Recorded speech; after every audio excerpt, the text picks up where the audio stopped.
Namaku Murteza Muhammad Fikri, anak pertama Saifuddin Ibrahim. Ya, Assalamualaikum warahmatullahi wabarakatuh. Perkenalkan, nama saya Saddam Hussein, putra kedua dari Bapak Saifuddin Ibrahim. Assalamualaikum warahmatullahi wabarakatuh. Nama saya Muhammad Kadafi, anak bungsu dari bapak saya Saifuddin Ibrahim.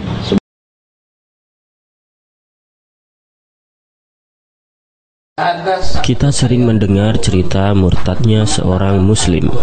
Biasanya mereka murtad karena tidak memiliki pondasi agama Islam yang kuat. Namun, kasus Saifuddin Ibrahim ini berbeda. Sejak kecil dia seorang muslim, bahkan pernah menjadi ustadz.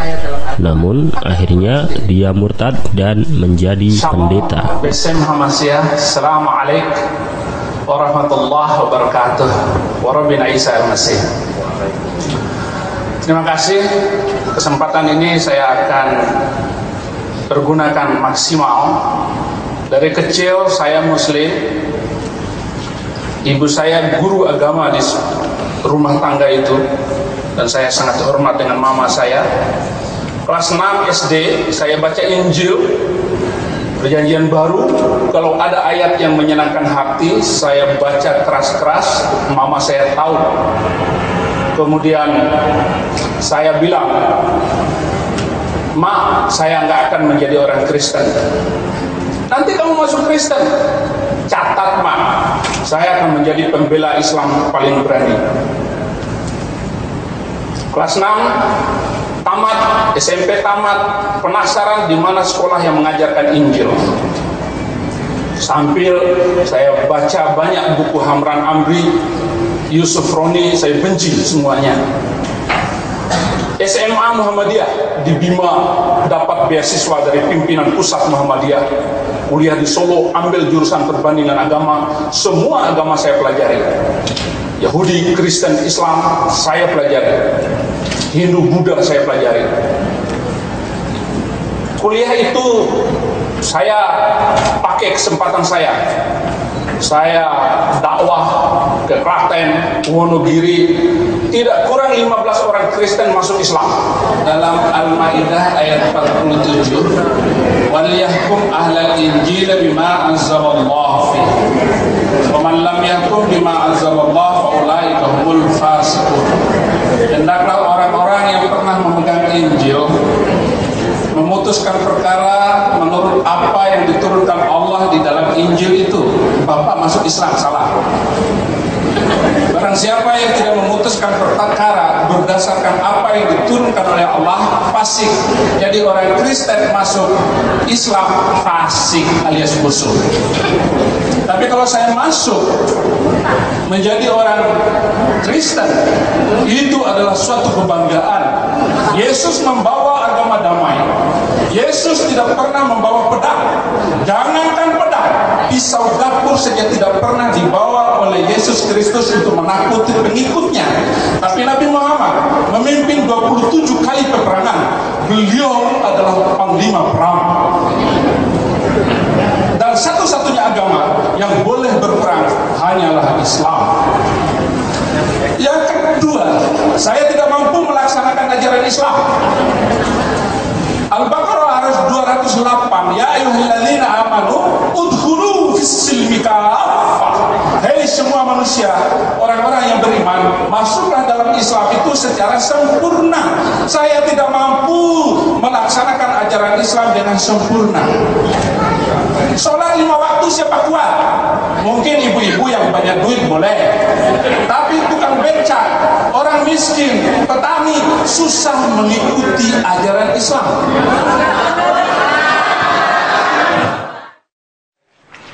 Kemudian berhentilah kepada suatu tempat. Murtadin Saifuddin memiliki 3 putra.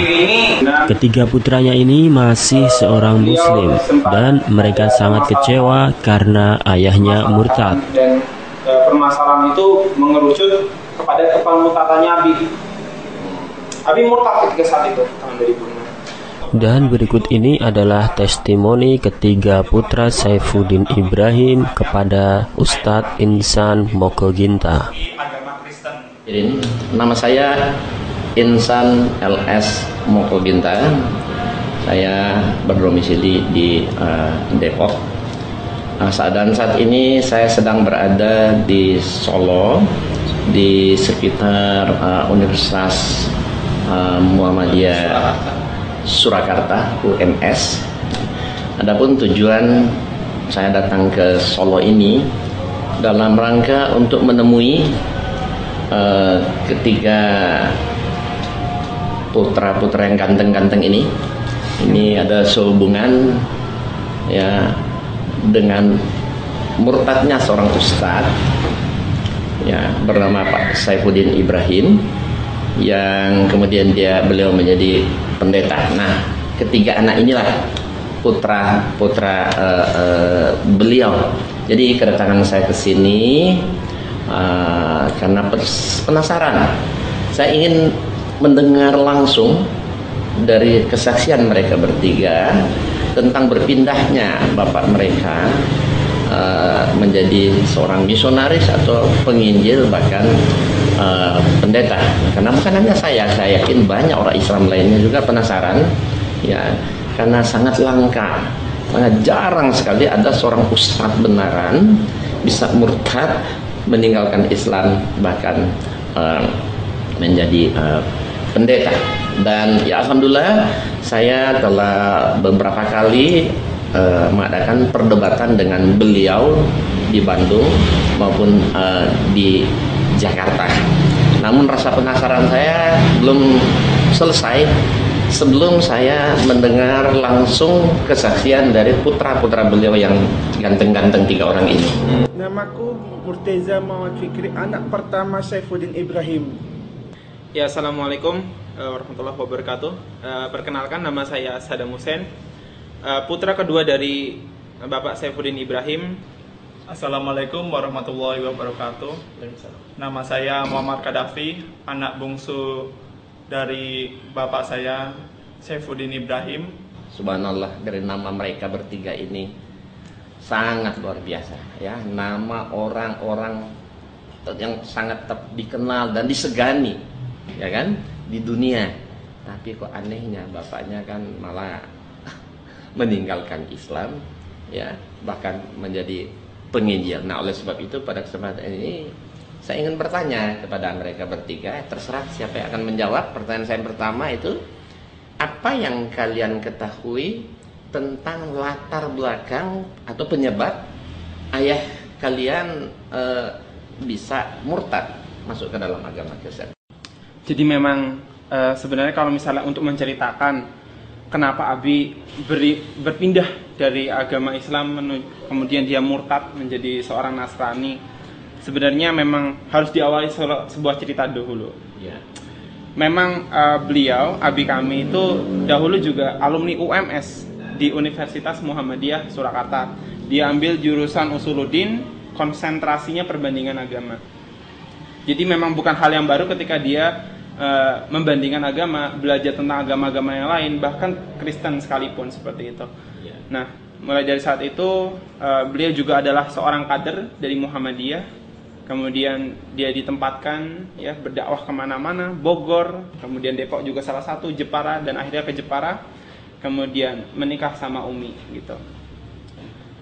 Di sana bertemu dengan Umi, ya kemudian Abi pindah ke sana kemari mengajar ya. Kemudian berhentilah kepada suatu tempat. Ini di Indramayu. Indramayu ini ada sebuah pesantren yang sangat besar sekali, Ustadz. Nama pesantrennya itu Mahat Al-Zaitun. Mahat Al-Zaitun di sana itu luar biasa sekali, ya, pesantren yang megah gitu. Terbesar di Asia. Se-Asia Tenggara, bahkan masjidnya sampai terkenal di mana-mana, Masjid Rahmatan lil Alamin. Tapi bukan itu konsentrasinya adalah Abi memegang peran penting di sana. Abi itu adalah kepala humas di sana, juga kepala editorial majalah di sana, seorang penulis. Kemudian Abi juga selain itu juga mengajar sebagai dosen agama Islam, mengajar Al-Quran hadis, mengajar akidah Islam, dan juga mengajar bahasa Arab di sana. Jadi memang beliau memiliki latar belakang seperti itu. Setelah itu ketika itu tahun 2006 gitu. Abi memang di Al Zaitun kami sangat percaya diri gitu. Kami sangat percaya diri bahwasanya ini adalah langkah hidup yang baik gitu. Karena di Al Zaitun alhamdulillah tempat yang luar biasa. Apa saja yang kita ingin cari, insya Allah Al Zaitun bisa membackupi gitu loh. Namun Abi tahun 2006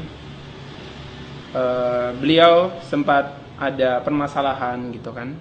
Permasalahan dan permasalahan itu mengerucut kepada kepemurtadannya Abi.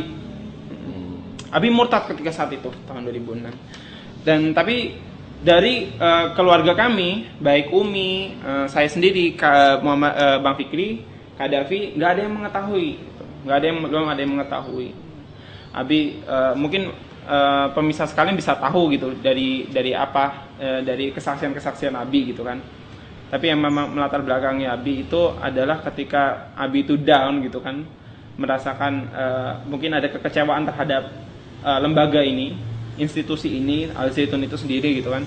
Sehingga Abi yang dulu itu pernah cerita langsung kepada saya, mengeluh kesahkan kekecewaannya itu.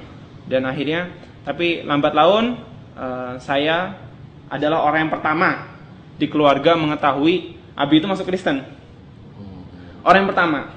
Dan ketika itu saya diajak oleh Abi bilang pulang kampung gitu kan. Pulang kampung kita ke NTB. Abi memang asli dari NTB Bima.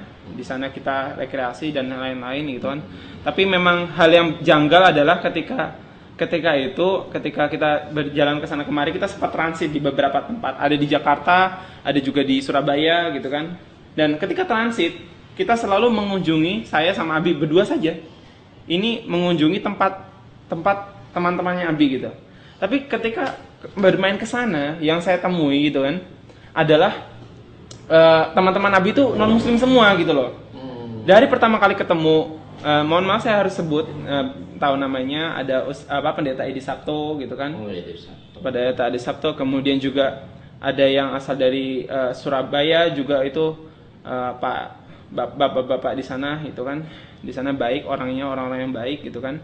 Tapi memang bagi saya itu wajar gitu kan. Bagi saya itu wajar kalau misalnya Abi itu memang bermuamalah sama mereka, it's okay gitu ya. Biasa gitu. Tapi ketika balik gitu, kita transit lagi ke Surabaya. Dan lagi-lagi yang saya temui itu adalah Abi ini bertemannya juga sama-sama orang-orang Kristen gitu. Saya nggak pernah menemui Abi ketemu dengan orang Muslim kecuali waktu di Mibanya seperti itu. Dan akhirnya pertama kali saya mengetahui ketika balik dari Bima ya, dari Lombok kemudian kita ke Surabaya, kemudian di Surabaya ketemu teman Abi ya, dan ketika di temannya Abi saya diajaklah di suatu tempat itu kan. Ini rumah temannya Abi. Dan di sana saya diajak main keluar gitu oleh anaknya yang punya rumah, anaknya temannya Abi itu. Saya dibawa keluar sana. Tapi di sana gitu, saya merasa bosan dan akhirnya saya masuk ke rumah. Abi lagi berbincang di sana. Saya kira masih berbincang. Ketika saya masuk ke rumah, ada sesuatu yang mengagetkan saya dan akhirnya air mata saya langsung terkucur di situ. Yaitu Abi bilang, Abi itu sedang berdoa sama teman-teman. Memang kemarin Abi bilang sempat nginstrusin saya waktu itu saya kelas 6 SD bahwasanya Abi ini memang nanti kalau misalnya ada teman-teman Abi yang Kristen berdoa ya ikut-ikut aja doa, tundukin kepala seperti itu. Tapi yang begitu kagetin ketika mendengar doa-doanya Abi, doa-doanya temannya Abi ke Abi ya adalah untuk menyelamatkan Abi gitu loh dari kesesatan gitu loh, yaitu adalah menerima Yesus Kristus seperti itu. Jujur, Sadam sangat terpukul di situ. Sadam nangis di rumah itu, kemudian sampai akhirnya dibawa ke rumahnya ini dan akhirnya sampai ke perjalanan ke Jakarta pun masih nangis, gak bisa nahan, gitu kan. Saya berontak dengan Abi, Abi kenapa seperti ini dan yang bla bla bla bla gitu. Abi pada awalnya bilang bahwasanya ya menerima Yesus itu adalah karena Abi berkeyakinan gitu loh, punya paradigma bahwasanya agama yang menyelamatkan dunia dan akhirat tidak lain dan tidak bukan menerima Yesus sebagai juru selamat seperti itu. Ya, baiklah, tadi kita telah mendengar jawaban dari anaknya yang kedua, Saddam Hussein, tentang perpindahan abinya ke dalam agama Kristen, yang dimana ujungnya katanya jalan keselamatan itu harus melalui Yesus. Nah, dari situ saya melihat bahwa sesungguhnya pemahaman abinya saat itu memang masih sangat lemah sekali tentang Bible ya. Karena pada dasarnya Yesus itu betul dia juru selamat, tapi beliau itu juru selamat hanya untuk kaumnya, itu Bani Israel. Ya, dan itu tertulis dalam Quran, wa yu'allimul kitaba wal hikmata wal tawrata wal injil wa rasulan ila Bani Israel. Jadi Nabi Isa hanya rasul untuk Bani Israel. Dan di dalam Bible mungkin Abi sendiri nggak baca. Di dalam Bible itu ada pengakuan Yesus, aku diutus hanya kepada domba-domba yang sesat dari umat Israel atau Bani Israel. Terus dalam Injil Matius pasal 15 ayat 24. Nah, juga di dalam Kisah Rasul pasal 13 ayat 23 ada ayat bunyinya begini, dan dari keturunannya lah sesuai yang telah dijanjikannya, ya Allah telah membangkitkan juru selamat bagi orang Israel, yaitu Yesus. Jadi Yesus betul juru selamat. Namanya setiap nabi, semua nabi pasti membawa jalan keselamatan, tetapi beliau itu juru selamat hanya untuk Bani Israel saja, tidak untuk seluruh alam semesta. Jadi periodenya udah selesai ya. Jadi periode udah selesai dan sudah digantikan, diteruskan oleh Rasulullah sallallahu alaihi wasallam. Bahkan di dalam Quran pun Nabi Isa yang memberi kesaksian.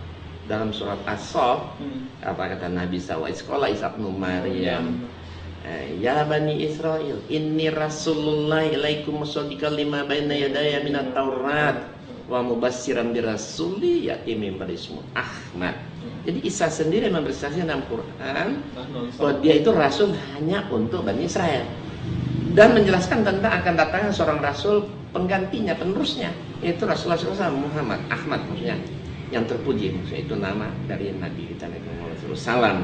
Nah itu yang Abi mungkin kurang jeli melihat ayat Quran dan belum memahami saat itu tentang kandungan Alkitab atau Injil.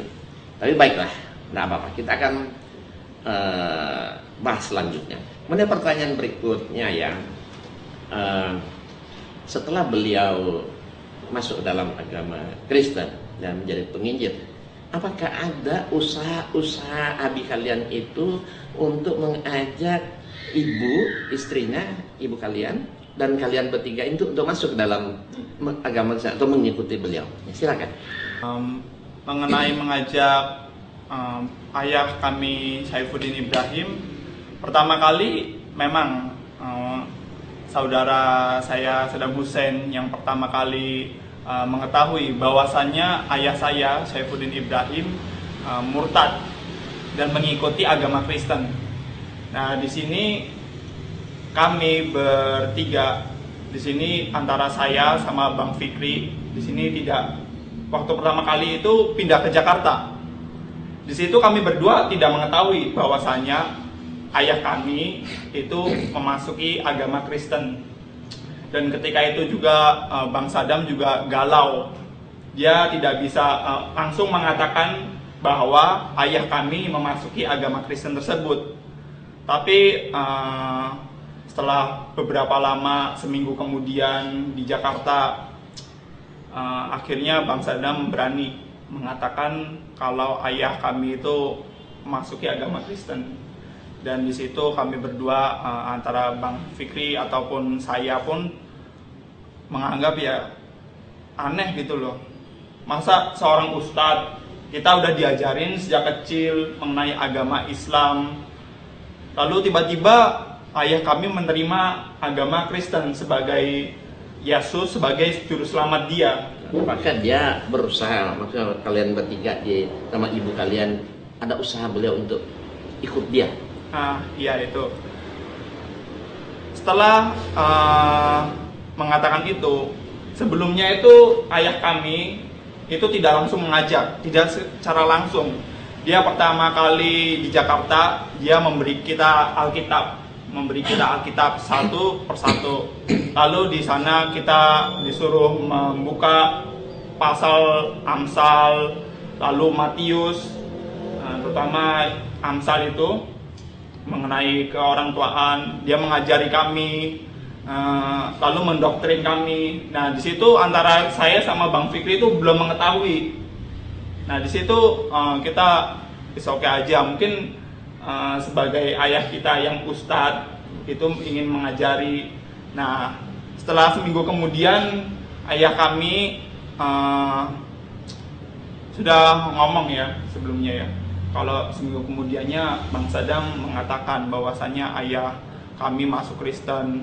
Nah di situ tiba-tiba juga mama, ibu kita Nur Hayati merasa sedih, nggak percaya juga. Bukan hanya ibu kami, tentu saja saya dan Bang Fikri, Bang Sadam juga sedih ketika tahu papa menerima. Lalu di situ papa itu mulai semakin keras mengajari kita, karena dia tahu cepat atau lambat mama, ibu kita Nur Hayati pasti akan berusaha menghindar dari ayah. Di situ kami pun kabur dari Jakarta ke Jepara. Tapi memang sampai detik ini kami belum pernah merasakan dibaptis dan yang lain-lain. Namun Umi sempat dibaptis juga gitu kan. Dibaptis. Tapi masya Allah, sumpah demi Allah gitu kan, Umi dalam hatinya itu hanyalah keterpaksaan gitu loh. Jadi untuk menyelamatkan kami bertiga gitu loh dari dari supaya nggak dimurtadkan juga, Umi kemarin juga terpaksa dimurtadkan, dibaptis. Namun insya Allah karena memang tidak sesuai dengan hati Umi, jadi ini Umi insya Allah nggak murtad seperti itu. Katanya Umi kalian sudah meninggal ya? Iya benar Ustaz. Berarti meninggal masih dalam keadaan Muslim ya? Alhamdulillah, kami bertiga saksinya. Kemudian masalah teroris itu juga merupakan salah satu penyebab, kata beliau. Mana ada kata agama lain yang mengajarkan boleh membunuh sesama manusia, itu hanya Islam yang membolehkan. Beliau angkat ayat ini dan itu. Dan saya jadi Islam Kristen itu amrozi bom Bali, iman saya goncang. Ada satu agama yang membolehkan manusia membunuh manusia lain karena perbedaan keyakinan. Dari seluruh agama yang ada di muka bumi ini, hanya satu agama yang mengizinkan boleh membunuh manusia lain karena perbedaan keyakinan, yaitu Islam. Waqtuluhum haitsu saqiftumuhum. Al-Baqarah 191. Bunuhlah mereka di mana saja kamu jumpai mereka.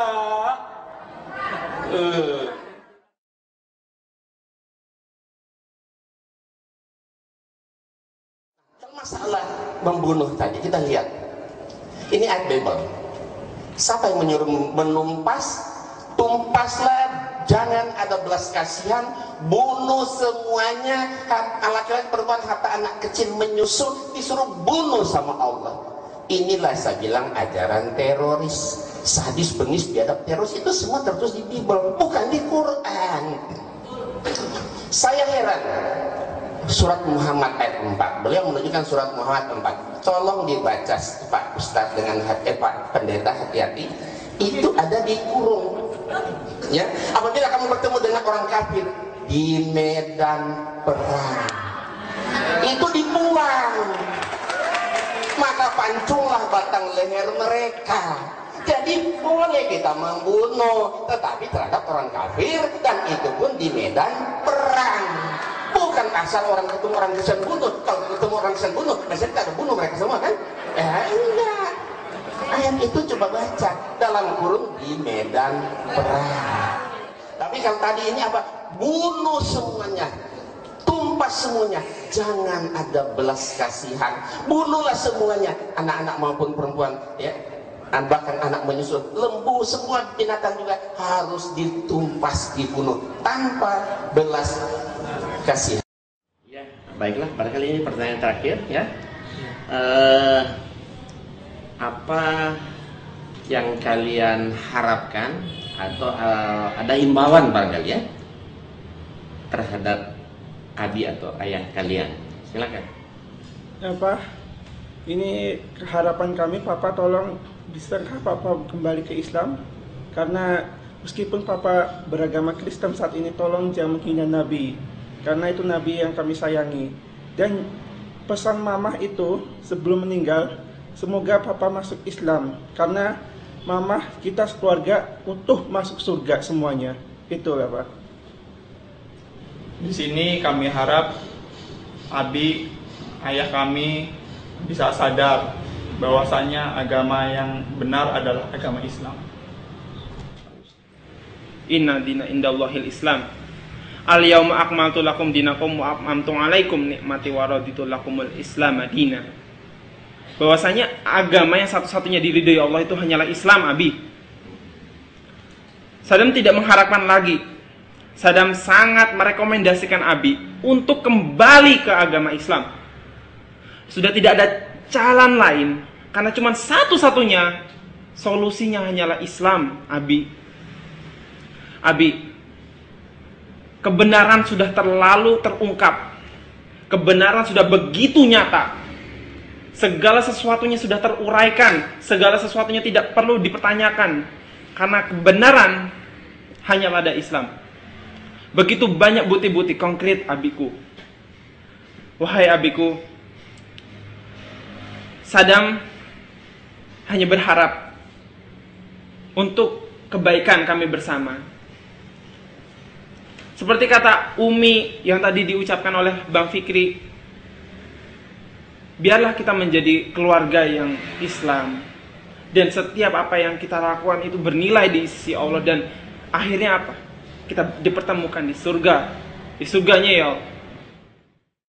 Ya, hadirin, demikianlah pertemuan kita. Tapi sebelumnya, apa yang sudah disampaikan oleh anak keduanya Saddam Hussein ini sangat luar biasa. Beliau mengajak, menghimbau ayahnya agar supaya kembali ke Islam, sebagaimana beliau mengangkat kata di surat Ali Imran ayat 19, inna dina indallahi Islam, artinya sesungguhnya agama yang diridhoi insyaallah hanya Islam.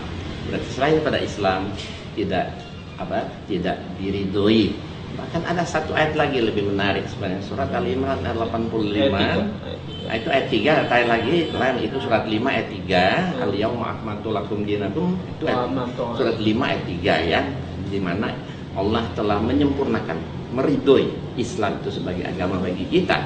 Dan satu lagi yang saya tambahkan, surat Ali Imran ayat 85, wa may yabtaghi ghairal islami dinan fala yuqbal minhu wa huwa bil akhirati minal khasirin. Artinya barang siapa mencari agama selain daripada agama Islam, maka sekali-kali tidak akan diterima agama itu daripadanya, dan di akhirat dia termasuk orang-orang yang merugi. Nah, oleh sebab itu ya harapan saya juga semoga Pak Saifuddin Ibrahim diberi hidayah kembali ya oleh Allah Subhanahu wa taala masuk ke dalam agama Islam, agar supaya mereka bisa bersatu bersama istri dan anak-anaknya di surga. Dan nanti kita doakan saja semoga satu saat beliau akan sadar kembali. Dan saya tambahkan sedikit, saat ini saya sedang membuat satu buku khusus untuk meluruskan buku dia, kesaksian beliau kenapa memilih Kristus. Insya Allah bulan Januari akan saya launching buku tersebut bersama buku-buku saya yang lainnya. Tapi intinya bagaimana saya akan menjelaskan semua kekeliruan Pak Saifuddin Ibrahim memilih jalan yang salah. Yang mudah-mudahan apabila beliau membaca buku saya, ya kita berharap semoga Allah beri hidayah kepada beliau untuk kembali ke jalan yang benar. Inna dina indallahil Islam. Demikianlah. Assalamualaikum warahmatullahi wabarakatuh. Waalaikumsalam warahmatullahi wabarakatuh.